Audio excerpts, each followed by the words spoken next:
There are moments in history that feel less like facts and more like whispers, carried on a timeless wind, stories so strange and delicate that they almost seem imagined. One of those whispers began on a warm Paris morning in August 1911, when the world's most famous painting vanished from the Louvre without a sound. For 2 years, no one knew where she had gone. No ransom note, no trace, no reason.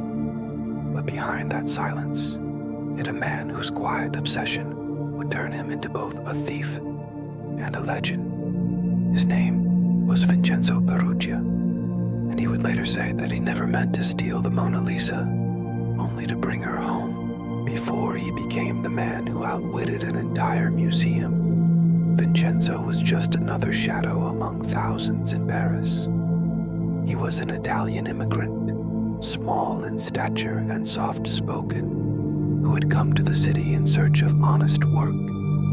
He painted walls, fitted glass, and struggled with the weight of invisibility. In the glittering heart of Paris, Italians like him were often looked down upon, laborers meant to stay unseen. But there was a certain pride in his chest, a stubborn ember that refused to go out.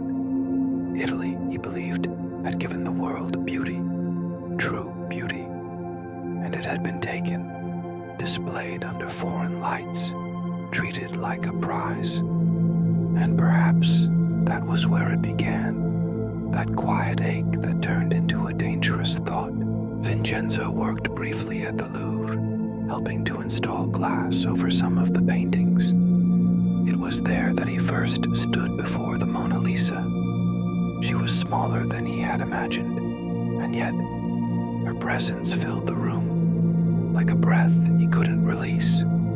Her smile, faint and knowing, seemed to look through him, almost as if she recognized something in his heart, a loneliness, a longing for home. She was painted by an Italian, Leonardo da Vinci, and yet here she hung under French walls, surrounded by strangers who passed her by without reverence.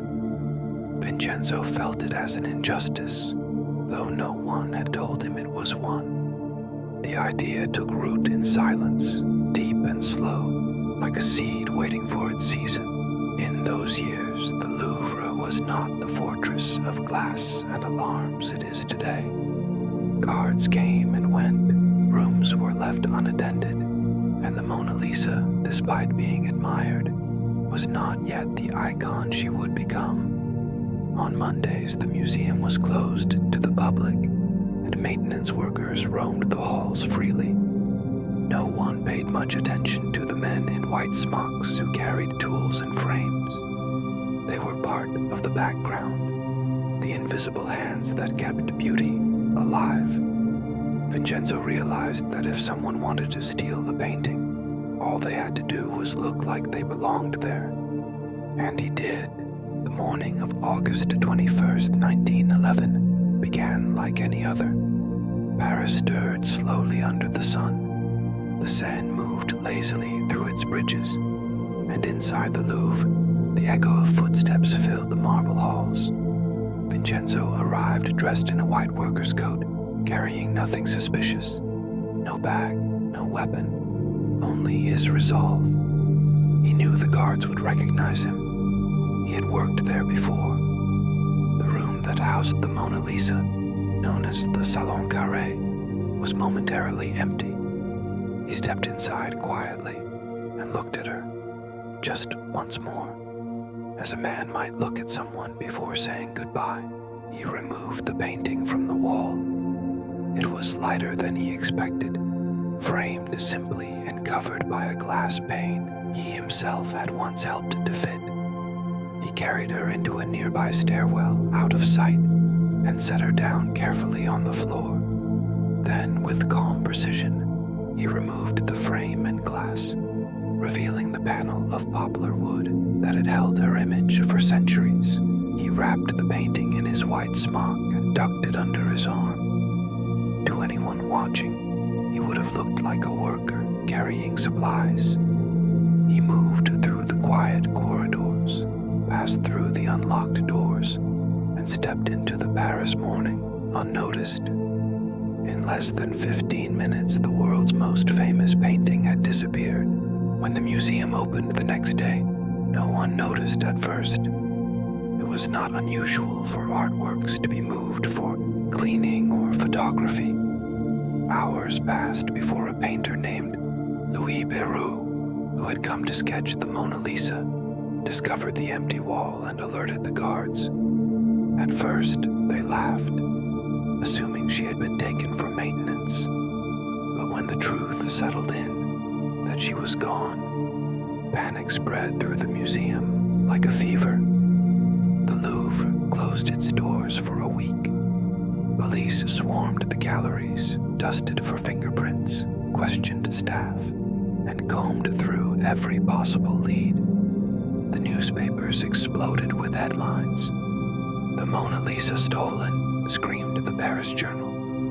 The public was furious, humiliated that such a masterpiece could vanish from the heart of France. In cafes and salons, theories bloomed like wildflowers. Some believed it was an inside job.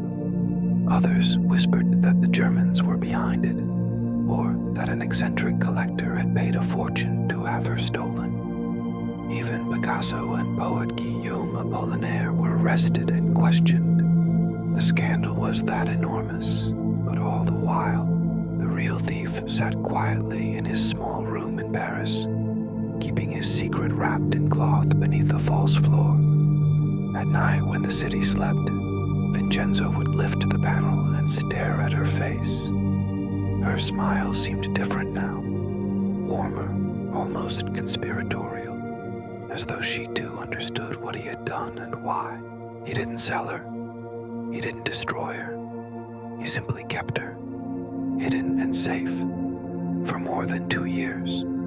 During that time, Vincenzo lived simply, taking small jobs, never drawing attention.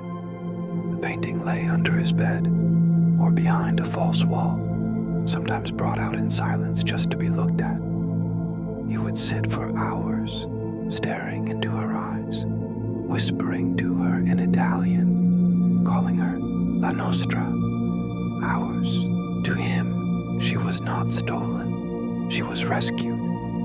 He told himself he was bringing her home, back to Italy, where Leonardo had painted her. But beneath that conviction was something deeper and more fragile, a sense of belonging, of owning something beautiful when the world had always denied him beauty. Paris moved on, though the wound of the theft lingered. Tourists came to see the empty space where she had hung, as if the absence itself had become art. The mystery made her famous, more famous than she had ever been in life. Ironically, it was her disappearance that turned the Mona Lisa into a global icon. Everyone spoke her name, printed her face, speculated about her fate. And all the while, the man responsible lived among them, blending into the rhythm of the city, carrying a secret heavier than any punishment. Eventually, the weight of it became too much.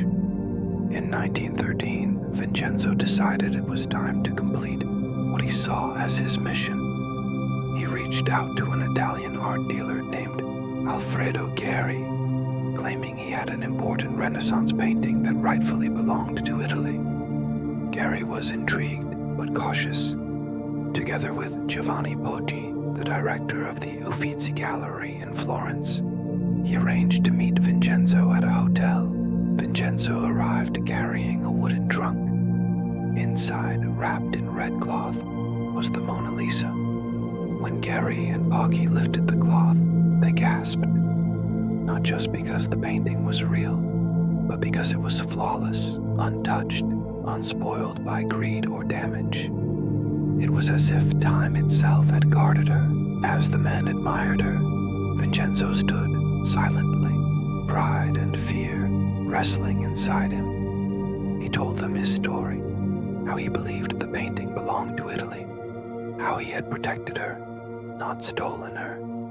He expected gratitude, Instead, Gary and Boggy thanked him politely and left, promising to handle the matter with care. Within hours, the police arrived. Vincenzo did not resist. When they took him away, he was calm, almost serene, as if he had already made peace with what would come. He had done what he believed was right, even if the world would never understand. When news broke that the Mona Lisa had been found in Florence, Italy erupted with pride. Crowds gathered to see her return, cheering the man who had brought her home. In France, however, he was branded a thief. But in truth, both were right in their own way. Vincenzo Peruggia's act was not driven by greed or malice, but by a strange kind of devotion. A love so intense it crossed the line into madness. And perhaps that is what makes his story so haunting. When they placed Vincenzo Peruggia in custody, he did not cry, nor did he protest. He spoke gently, in the same quiet tone he had used when handling the painting itself. To the officers, he seemed more like a man explaining a misunderstanding than confessing to a crime. "I did not steal her," he insisted. "I only took her back." In his mind, he had not done wrong. He had righted a centuries-old injustice. He explained that the Mona Lisa had been stolen from Italy by Napoleon, and that his only intention had been to restore her to her homeland. History would later prove that story untrue. The painting had been acquired by King Francis III, centuries before Napoleon was even born. But to Vincenzo, facts mattered less than feelings. His act had not been about ownership, but belonging. The news of his arrest spread faster than the Seine after a storm. Paris, Florence, Rome, and New York. Every paper printed his face. Every cartoonist sketched his mustache. Every whisper turned into a wave. Some called him a fool, others a hero. Italians celebrated him, hailing him as a patriot who had outsmarted France. Frenchmen saw him as a thief, an embarrassment who had humiliated their nation. Yet amidst all the noise, the truth was quieter. Vincenzo was neither villain nor saint, just a man whose loneliness had found purpose in a painting's smile. The Mona Lisa was returned to France in December of 1913, escorted with the reverence of a queen. Crowds lined the streets as she traveled from Florence to Paris, thousands waving flags and crying, "Viva Leonardo!" At the Louvre, people waited for hours just to see her return to her frame. When she was finally unveiled again, the applause was thunderous. And yet, something had changed. She was no longer simply a painting. She had become a legend, a mystery, a global icon. The theft had given her what centuries of admiration never could. Myth. At Vincenzo's trial in Florence, the courtroom overflowed with reporters and curious citizens. He stood in the dock in his plain clothes, his hands folded neatly before him, as if he were waiting for a train rather than judgment. The prosecutor painted him as a criminal who had violated international trust, but his lawyer, an Italian nationalist, turned the story into something far larger. "This man," he said, "did not steal for profit.